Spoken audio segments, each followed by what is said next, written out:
brighten up those already bright mornings. Wheeler, Ollie, and Lekter, Mornings at the Cabin. Good morning. Welcome to Mornings at the Cabin. Wheeler and Lekter with you on your Thursday morning. Welcome back, Wheeler. Well, thank you. I just took a morning off. It's not that big a deal. Everyone does it. It's a pretty big deal. We missed you. No, you didn't. It's fine. How was the show yesterday? Was it okay? It was grand. It was grand. Oh, yeah. You didn't hear it? No. You were sleeping. I was sleeping. Well, it's good, because that's what you said you wanted to do. That's exactly what I wanted to do. Usually you say you want to sleep, and then you don't. Well, I sleep a little bit, but yesterday I slept until like after 8. Oh, look at you. Great. That's a big morning. I can't sleep well. No. I think I'm dying. Oh. I'm probably well, that makes it really easy to sleep, I hear. It really does. Just kind of lay back, let it happen. It was nice. It's always nice to take that a little bit of a morning off, a little bit of time. Last night, of course, I'm not even sure anybody can hear this right now because the internet is dead. And we were talking about it at trivia last night, which, by the way, we finished sixth thanks to you. Ugh. And Keith McNeil, who didn't show up either. Totally yucky fest. But we were talking about how, like, if Russia or China were invading, like, one of the first things they would do is cut those fiber optic lines, and we wouldn't be able to know. Like, we'd be trying to get a message out saying, like, hey, something's going on, and no one would be able to hear it. And if it's not technically a canary in a coal mine situation, but it kind of is, because if the internet goes down, we all just lose our minds. And we won't be able to communicate with each other. So we'll talk about that a little bit, but also talk about that emergency message that came through. Yeah, we yesterday. still got that. We still got all of that. Yeah. Yeah. That was before the internet went down. Before somebody shot the fiber optic line. Good Lord. Mornings at the Cabin, the podcast. Mornings at the Cabin. Wheeler and Lekter with you on your Thursday morning. Last night, of course, we did mention that the internet was spotty last night, including cable service. We were at the Elks last night watching that Game 7. And halfway through the first period, just stopped working, which is great. Everybody likes it when Game 7 gets disrupted. And, of course, we put up a story because it was intermittent. It wasn't down completely. Right. Because it would kind of come, kind of go. The theory being that it might have been like last year where guys were out shooting geese and just happened to shoot a fiber optic line, which does happen. Apparently, it's an annual tradition. When you're just shooting random birds. So obviously this was something that everybody was sharing on Facebook when you were able to get on it. It's like, anybody else having internet issues? Which is ironic because literally everyone's posting the same thing. Anybody else can't get on the internet? Meanwhile, I'm on the internet asking you about it. But again, it was spotty. LTE was still up. So we posted a story yesterday, reached 6,000 people. 53 comments, other engagements, 80 other engagements, 41 shares, and the comment sections in these stories are always gold because, this happens quite a lot up here. We do have slow internet anyway, just because the infrastructure's just not there. So there it is. But well, I mean, we need something to yell at, right? Yeah, that's absolutely right. Yeah. And the list in Yellowknife in the Northern Territories is growing as to things you could just yell at. NTPC, Northwest Tel, groceries, other things that are also more expensive. But before we go any further, can we just take a quick second time out and say good morning to Sarah Erasmus? Good morning, Sarah. Thank you for listening to the show for the first time ever. Always glad to have your support. For the record, we always have intro music running when we introduce the show. All right, we can move on. Top comment on the story was from us, which was very funny. If you can't read the article, it's because of the thing we are reporting about in the article. Because the people were complaining, like, I can't access the article. What does it say? It says the internet's down. Bit meta. Yeah. That's how we like to keep it here at Cabin Radio. Right. Very, very meta. This is why we just mentioned Sarah Erasmus and how she doesn't listen to the show. Well, she was very concerned that we didn't know that we had music playing in the background while we were talking. And one thing I really appreciate about Cabin Radio listeners is that if they notice something that they think is going wrong, they don't waste time. They're not like, you know what, just let these guys figure it out. They got to work it out themselves. No, they'll get on the horn. Horn. We don't have a phone. Well, yeah. They'll get on Facebook Messenger. They'll send us emails to be like, just so you guys know, this is happening. It's altitude. And it's altitude. when our altitude meter's all out of whack. So we are very rarely in the dark when things are going wrong for us here because you keep us accountable. That's right. Thank you so much. Thank you for keeping us on our toes. A few more of these comments, which is great. At least we don't pay much for it. Then I'd probably be more upset. This is where the bird thing comes from. It actually has nothing to do with Northwest Tell. Hunters carelessly shooting shot the lines. So there you go. Yeah, we got a message from someone else saying that. It happened last year. Yeah. It's like, well, it's that time of year. People are just shooting all over the place and taking out the fiber op lines. Of course, and other people. Impressive shots. Right. Quite frankly. Let's see a couple other ones. There was one here that was deleted because it had some expletives in it. But keep it clean. I will keep it clean. After 20 years with Bell Express View Satellite, I thought we would try Northwest Tell. What a horrific mistake. I won't go any further. It's just like this person went off. Someone needs to tell them that Bell Express View is also on that infrastructure. Anyway, let's see. She's got to work it out. She's got to figure it out. Well, it really does affect us because, if it's still spotty, like right now, we're probably in an...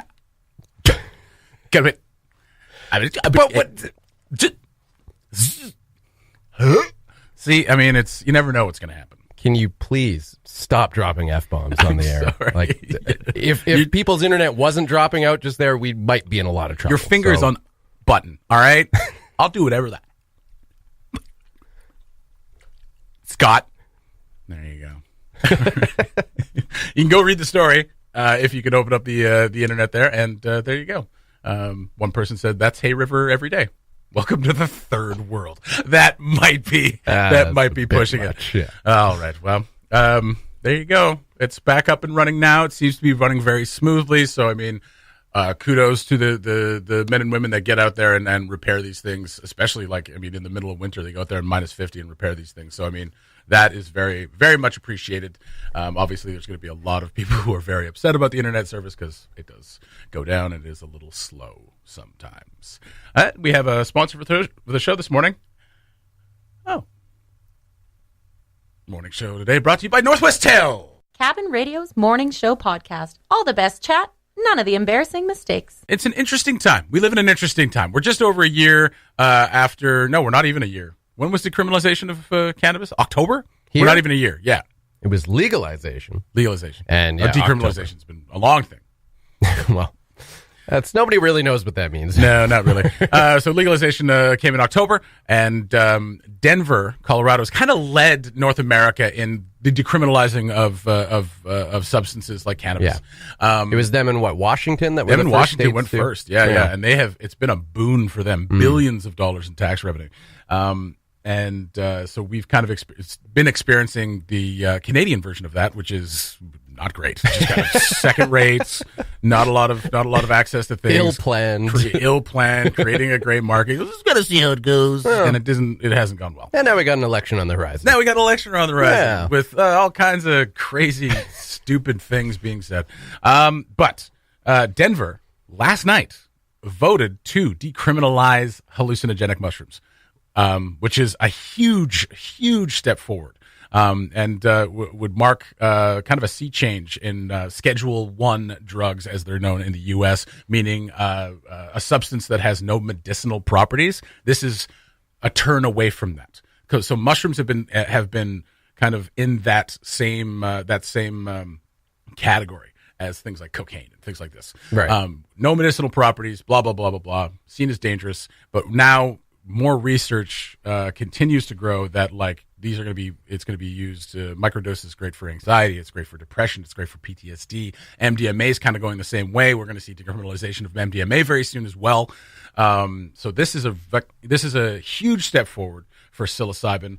They called it the Denver Psilocybin Mushroom Initiative. You don't know what psilocybin is. It is the active hallucinogenic compound that is found in magic mushrooms.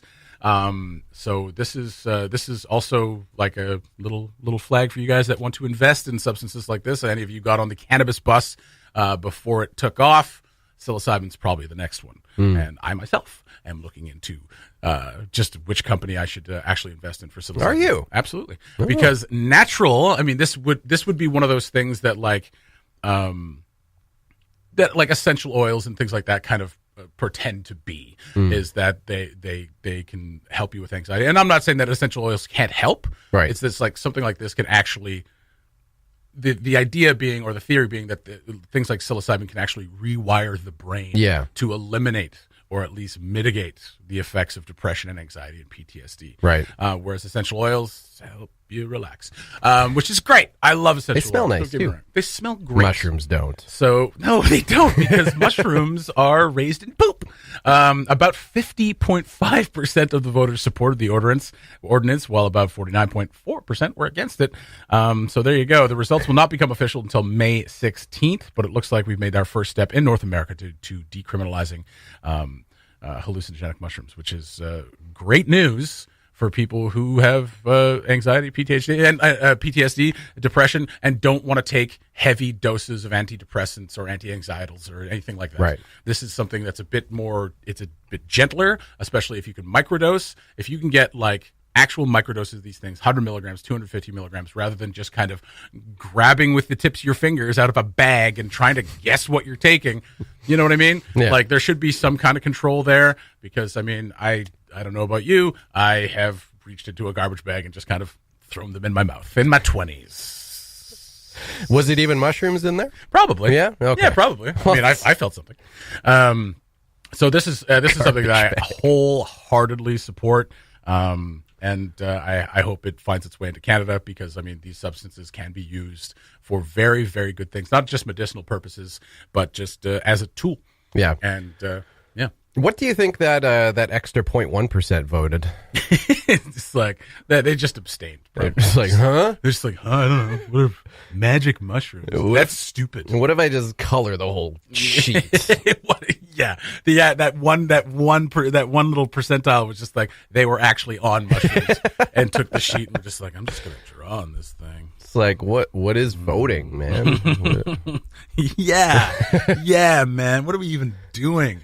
I'm just drawing circles. And you know what? That sounds like a really stereotypical view of what it's like to be on psilocybin. That's not helpful. It's kind of like it, actually. One of the things I find most interesting about this is there's been some studies in the past, and the same way with cannabis, that leading up to legalization, there's still so much unfortunate room for rhetoric, because there has been so little room and allowances for legit clinical studies to be done, especially long-term clinical studies. Absolutely. So we're starting to see positive, a corner turned on that front, that we're going to, in the future now, get a bit more legit long-term studies that we can look at and be like, okay, yeah, that was a very well done study, not just some dude in his basement. It's like, well, I noticed I'm like forgetting stuff more. That's pretty weird. But yeah, and that's absolutely right. And one of the most interesting things about psilocybin mushrooms in particular is that I've read before that it could be very effectively used to treat alcoholism too. Yes. In addition to what you mentioned, PTSD, anxiety, that sort of thing. Absolutely. Yeah, it can actually be used to treat addiction. Yes. Which, could obviously be very helpful to a lot of people. Absolutely. And there's a lot of other powerful psychedelic substances that have very similar properties. There's a substance called ibogaine, which has been used to basically what it's been used for depression and anxiety, but also for addiction as well. Right. And what they've found in their limited clinical studies, or their limited studies, is that ibogaine can possibly basically block the receptors that cause addiction. Right. So that's that, and so you have this kind of therapy with it, and it just kind of blocks it. Yeah. Ayahuasca being another one, and ayahuasca is actually becoming much more common in Canada as religious groups are given a lot more permission to bring it in, right? To use, and I mean that can be abused as well. Yeah. But the rhetoric is exactly what we need to fight against. That's exactly what we need to fight against with cannabis. For decades, it was racist propaganda, right? With like it's going to turn you crazy and all these things. Yeah. And mushrooms has a very similar kind of rhetoric behind it, and I won't say that it's completely unjustified.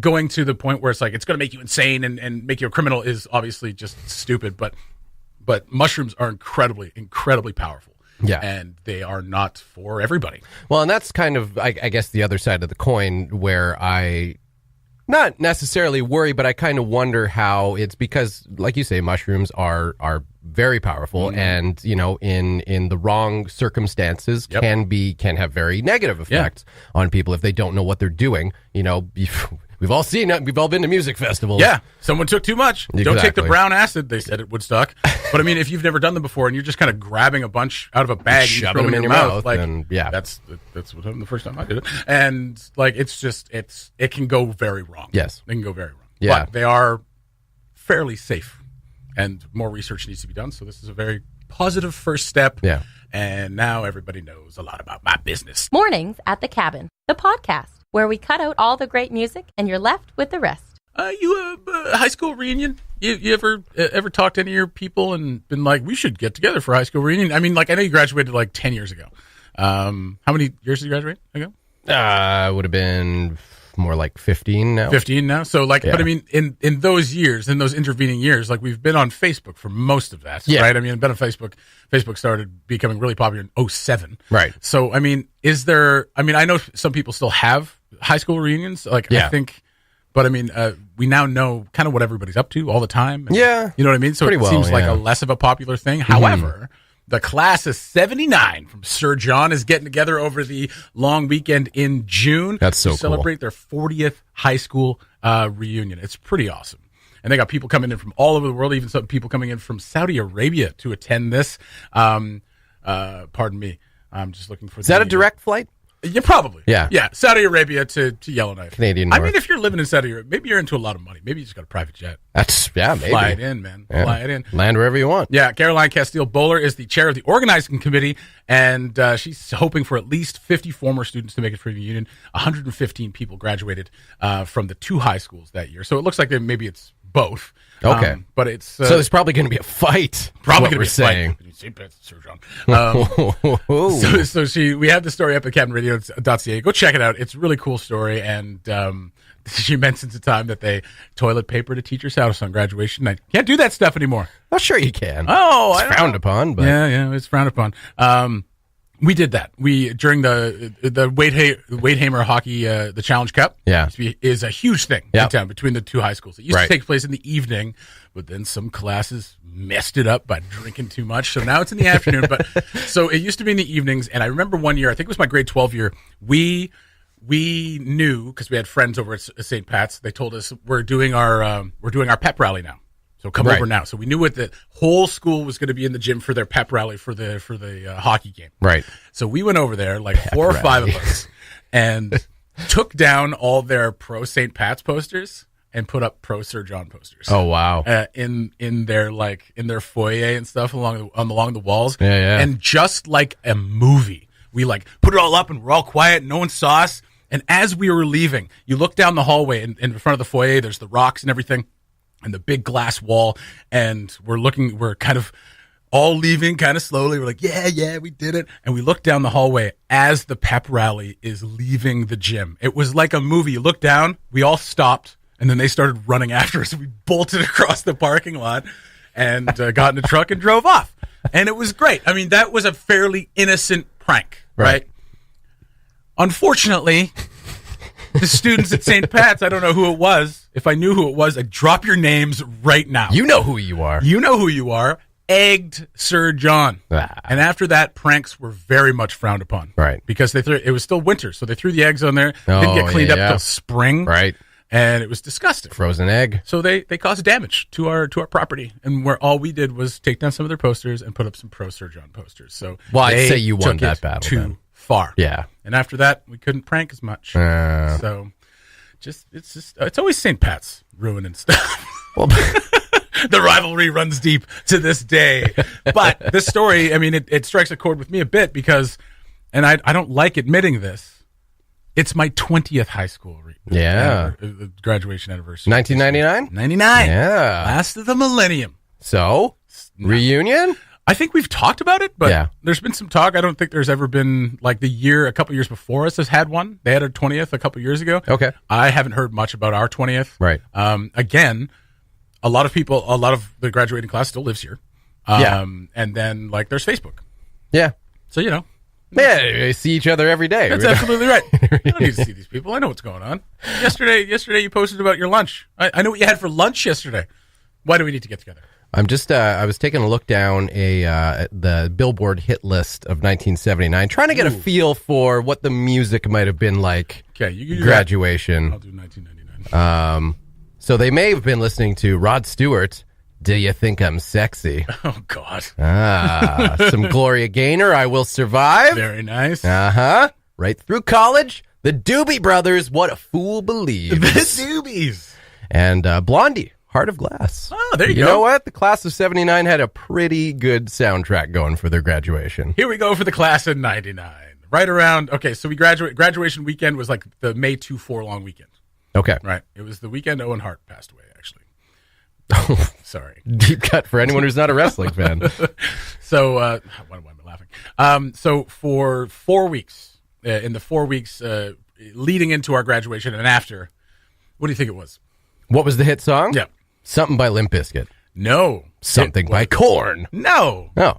Okay. It was Livin' La Vida Loca. Ah, there it is. So my graduating year from January for the 1999, from January into June, I'm Your Angel by R. Kelly. Gross.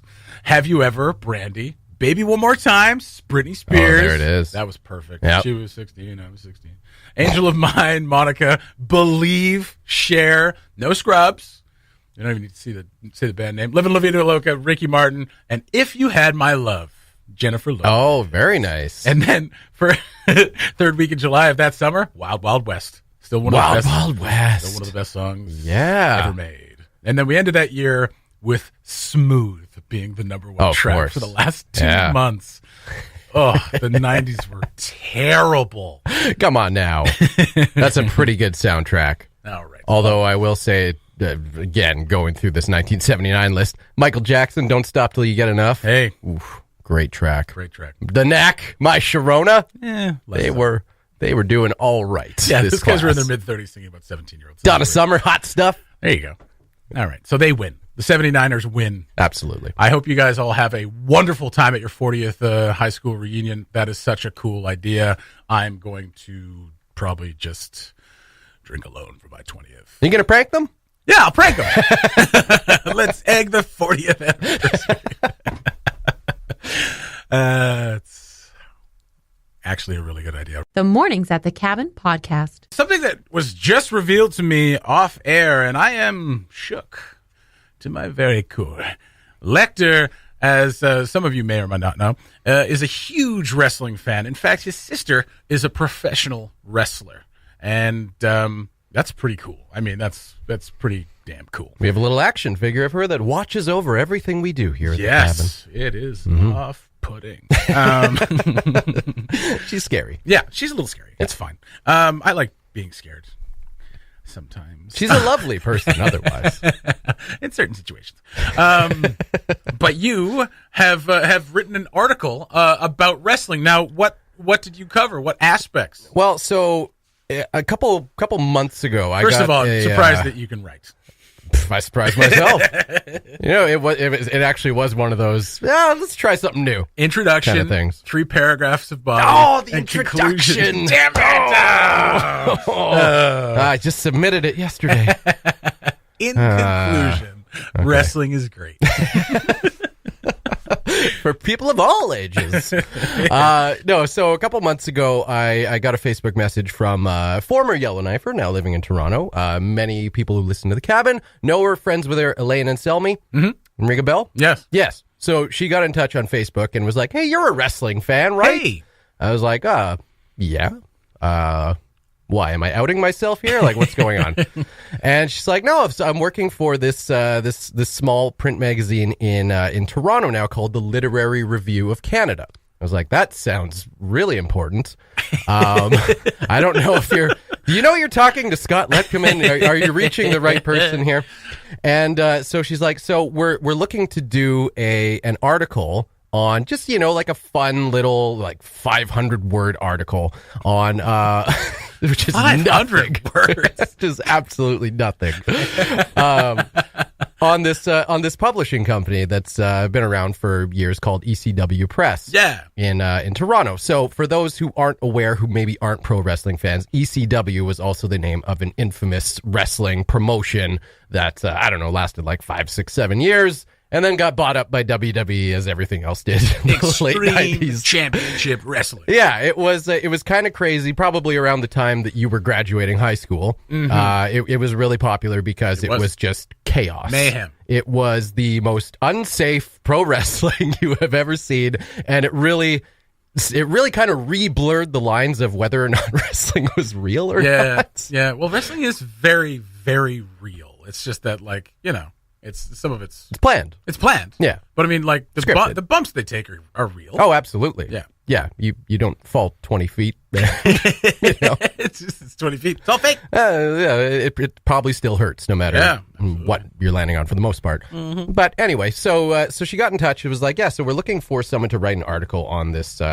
publishing company because they have, for years, they've been publishing wrestling books. They've got like a huge back catalog of wrestling books. So we're looking for an actual like wrestling fan to interview someone and write an article about it. Just a fun little article. And so I was like, okay, yeah, sure, let's do it. And actually, like, my first thought was like, I should put her in touch with Des.